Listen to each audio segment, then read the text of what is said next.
بلوچستان کے خوبصورت شہر گوادر میں سبز انقلاب کی طرف بہترین پیشقدمی جاری ہے۔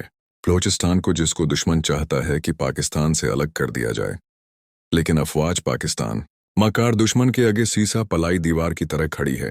اگر دشمن نے مادر وطن کی طرف میلی اونک سے دیکھنے کی کوشش کی تو اس انکھیں نکال دیں گے۔ CBD کے ارد گرد سازگار ماحول کو فروغ دینے کے لیے گوادر میں سبز انقلاب کی طرف پیش رفت جاری ہے۔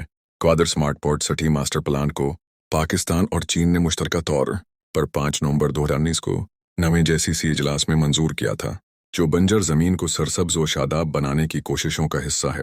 کئی سبز منصوبے شاندار نتائج دے رہے ہیں، جن میں پاک China friendship green park, GDI central park, GDI new town family park, sunset park, Gwadar port free zone nursery, tissue culture lab اور فری زون علاقے میں جدید گرین ہاؤس شامل ہیں۔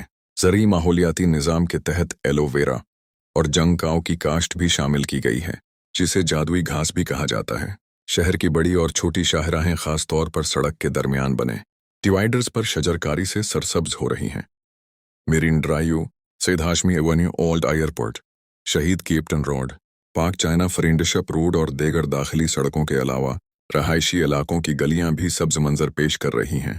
شجرکاری کے مناظر چین Pakistan, Faqir model school, GDI higher secondary school, Bahria model schools, army public schools, Allama Iqbal open university campus, girls degree college, boys degree college, national university of modern languages NIML، Gwadar IT، Gwadar university, deputy commissioner office, corner house اور GDI ہسپتالوں میں بھی دکھائی دیتے ہیں۔